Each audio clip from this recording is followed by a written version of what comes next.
नमस्कार दोस्तों, चुनावी दखल के आज के एपिसोड में मैं विक्रांत तिवारी आज़ाद मंच परिवार की ओर से आप सभी का स्वागत करता हूं। दोस्तों, चुनावी दखल जिस उद्देश्य से हमने शुरू किया था, नगरीय निकाय चुनाव, वो कल 15 तारीख को अपने परिणाम की ओर पहुंच रहा है। 15 तारीख को बिलासपुर नगर निगम समेत सभी नगर निगमों और नगर पंचायतों के नतीजे हमारे सामने होंगे। अमूमन 2-3 बजे तक ये स्थिति स्पष्ट हो जाएगी कि कितनी सीटें बीजेपी लेके आ रही है, कितने महापौर दोनों पार्टियां अर्जित कर पा रही हैं, और उसके साथ साथ आने वाले 5 सालों की रूपरेखा भी तैयार हो जाएगी कि कहाँ ट्रिपल इंजन की सरकार चलने वाली है, कहाँ उस सरकार पर नकेल कसने के लिए कांग्रेस के महापौर या अध्यक्ष बैठने वाले हैं। ये सारी स्थिति कल शाम तक स्पष्ट हो जाएगी। इस मुहिम में हम लोगों ने कुछ मुद्दों को छूने की कोशिश करी, कुछ ऐसे मुद्दे जो अनछुए रह जाते उन पर हमने बात करने की कोशिश करी और बेबाकी से बात करने की कोशिश करी, क्योंकि कल नतीजा आना है और आज वो अंतिम रात है जिसको कत्ल की रात भी कहते हैं, क्योंकि सबके मन में अभी ये दुविधा चल रही होगी, जो प्रत्याशी हैं उनके मनों में। जनता ने तो अपना वोट दे दिया और उसका काम खत्म हो गया। तो पहले मैं इस बात को स्पष्ट कर दूं कि चुनावी दखल चुनाव समाप्ति का ये एपिसोड नहीं है।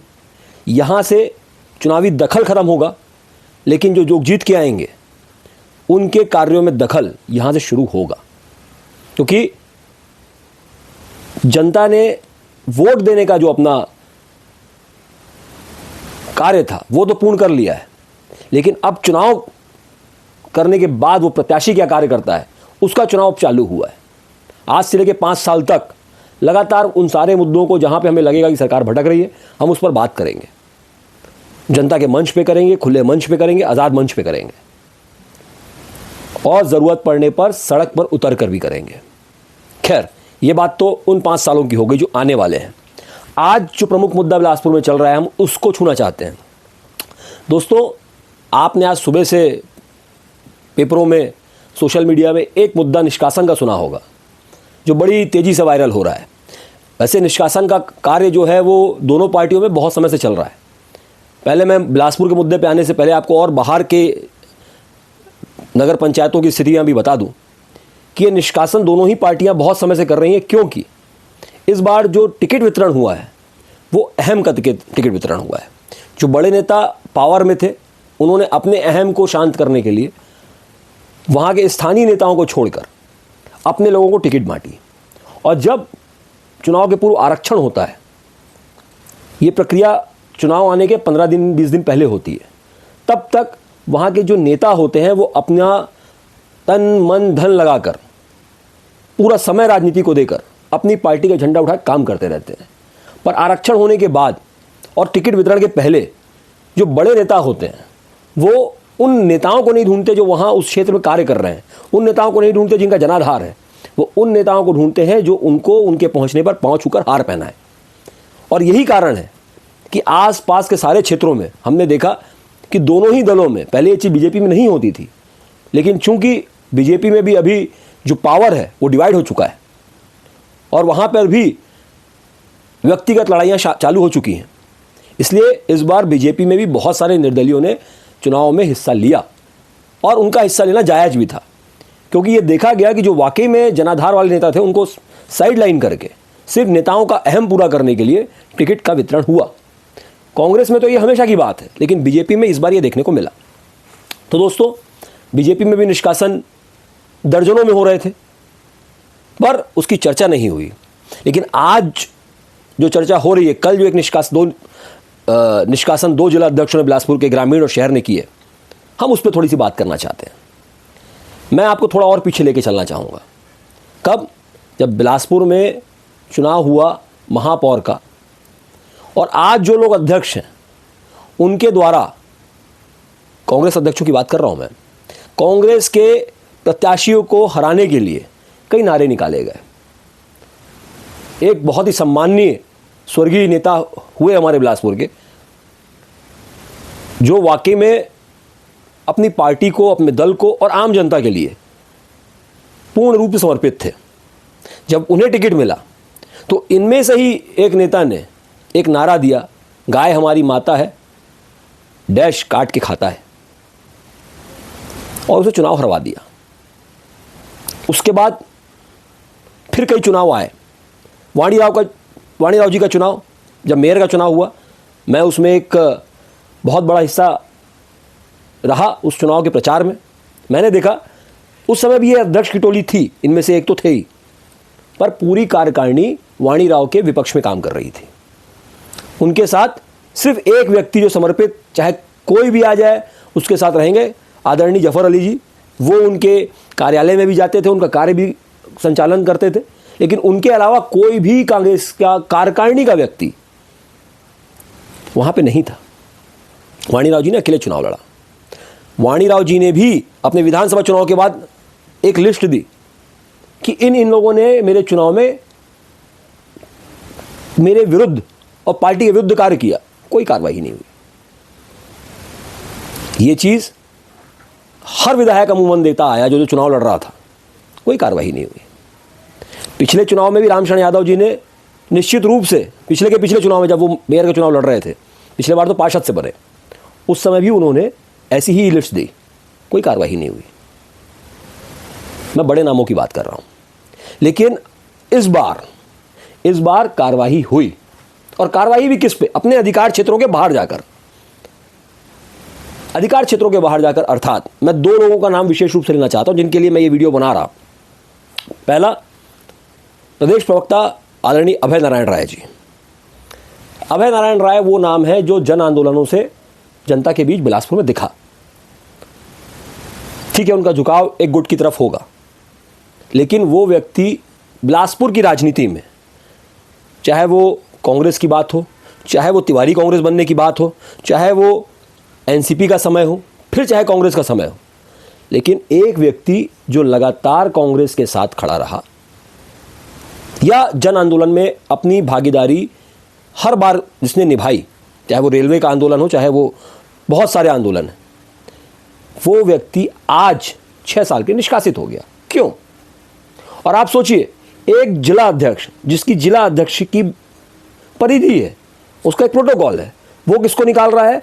प्रदेश कार्यकारिणी के एक सदस्य को, प्रदेश प्रवक्ता को, जो प्रदेश अध्यक्ष के अंडर आने वाली कार्यकारिणी है, उसके एक व्यक्ति को हटा रहा है, जिला अध्यक्ष। क्यों? क्योंकि यहां पे गुटबाजी का खेल है। और अब ये सब क्यों हो रहा है? अब ये सब इसलिए हो रहा है क्योंकि अब 10-15 दिन में ही जिला अध्यक्षों को बदला जाएगा। और यह तय है कि अभी जो 2 जिला अध्यक्ष हैं, उनका नाम किसी भी लिस्ट में आगे आने वाले समय में जिला अध्यक्ष में नहीं है। तो जाते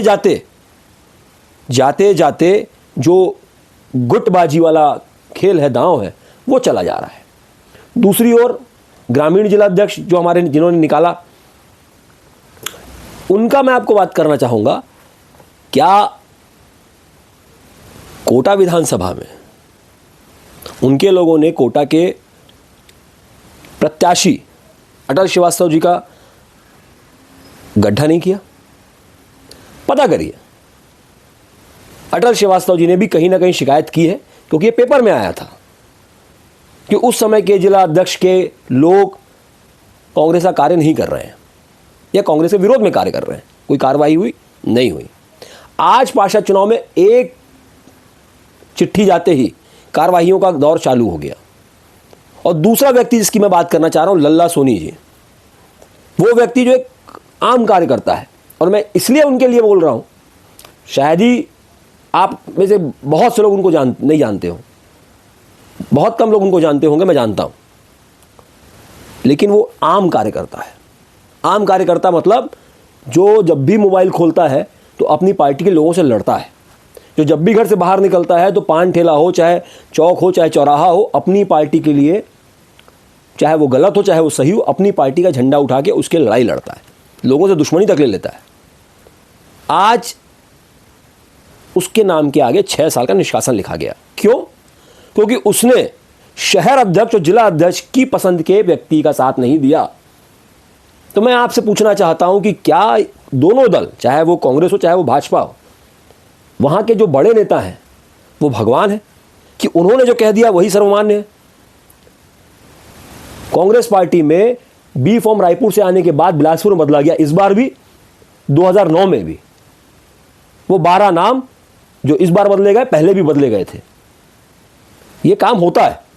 तो अगर अध्यक्ष अपनी पसंद के लोगों को टिकट बांट देगा, वो भले जनाधार वाला व्यक्ति हो ना हो, तो क्या कांग्रेस के लोग जो वहां कार्यकर्ता है वो बंधुआ मजदूर हैं कि उन्हें उस अध्यक्ष की बात माननी होगी?